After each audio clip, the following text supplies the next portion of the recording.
आज मी तुम्हाला ओले बोंबील फ्राय कसे करायचे ते दाखवणार आहे।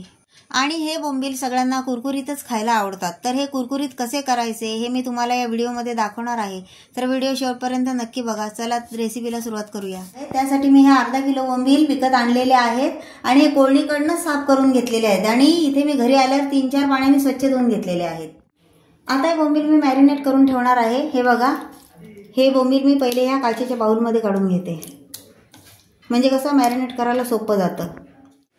बोंबील मॅरिनेट करण्यासाठी आपण यात मसाले टाकू। हे बघा, यात मी ही हळद टाकते, 1.5 चमचा हळद टाकलेली आहे, 2 चमचे धणा पावडर टाकलेली आहे आणि हा मसाला टाकू, हा 3 चमचे टाकू आणि हे चवीपुरता मीठ टाकू आणि हे थोडंसं तांदळाचं पीठ सुद्धा टाकायचं आहे। हे जास्त नाही टाकायचं, हे थोडंसंच टाकायचं आणि हे बघा, हे असं कालून घ्यायचं। सगळ्या बोंबलाला लागेल ना असं व्यवस्थित कालून घ्यायचं आणि हे मी अर्धा तास फ्रीजमध्ये ठेवून देणार आहे। हे बघा, बोंबलाला मसाला लावून झालेला आहे। आता यांना मी फ्रीजमध्ये अर्धा तास असंच ठेवणार आहे। अर्धा तास झालेला आहे। आता हे बघा, याच्यावरचं झाकण मी काढते आणि तुम्ही पाहू शकता आपले बोंबील किती व्यवस्थित मुरलेले आहेत। आता हे बोंबील आपण तळायला घेऊया। पहिले मी यांना असे कालून घेते आणि मीठ टाकल्यामुळे यांना थोडंसं पाणी सुटलेलं आहे।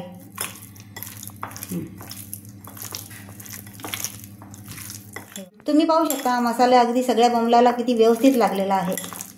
आता यांना आपण तळून घेऊ। हे बघा, बोंबील कसे व्यवस्थित मुरलेले आहेत, तुम्ही पाहू शकता। बोंबलाला कोटिंग करण्यासाठी आपण एक मिश्रण तयार करून घेणार आहोत। हे बघा, हे मी थोडंसं तांदळाचं पीठ घेतलेलं आहे आणि हे बघा, हा रवा घेतलेला आहे आणि यात हा थोडासा लाल मसाला घालते आणि हे सर्व एकत्र करून घ्यायचं।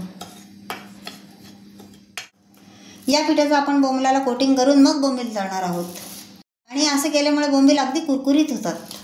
चला आता बोंबील तळायला सुरुवात करूया। आणि बोंबील तळण्यासाठी मी या कढईमध्ये तेल गरम करून घेतलेलं आहे। या बाउलमधला एक बोंबलाचा पीस मी या पिठामध्ये असा बुडवून घेते। हे बघा,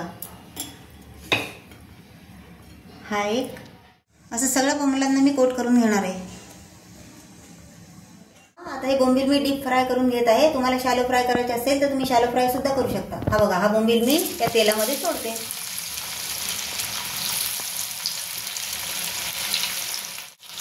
4 पीस टाकलेले आहेत आणि मच्छी डीप फ्राय केली की त्याची चव जरा जास्त छान लागते। आणि बोंबील मी अगदी खरपूस आणि सोनेरी रंग येईपर्यंत तळून घेणार आहे। आता हे बोंबील आपण पलटी मारून घेणार आहोत, तुम्ही पाहू शकता। आणि हे बघा, रवा लावल्यामुळे हे अजिबात चिकटलेले नाहीये, तुम्ही पाहू शकता। आणि असे अलगद पलटी मारायचे। हे बघा, हे बोंबील मी असे अलगद पलटी मारून घेतलेले आहेत, तुम्ही पाहू शकता। आणि दुसऱ्या बाजूने सुद्धा व्यवस्थित तळून घ्यायचे। आणि बोंबील तळण्यासाठी 2 ते 4 मिनिटं लागतात, त्याला जास्त वेळ लागत नाही। बोंबील तळून झालेले आहेत, आता यांना बघा काढून घेते। आणि हे बघा, अजिबात चिकटलेले नाहीयेत, हे बघा, हे असे काढून घ्यायचे। पाहू शकता किती मस्त कुरकुरीत तळून झालेले आहेत आणि अजिबात तुटलेले सुद्धा नाहीयेत। दुसरे सुद्धा मी असे काढून घेत आहे, तुम्ही पाहू शकता अजिबात एकही बोंबील तुटलेला नाहीये। हे पहा, आपले बोंबील मस्त कुरकुरीत तळून झालेले आहेत। तुम्ही पण एकदा असे तळून बघा।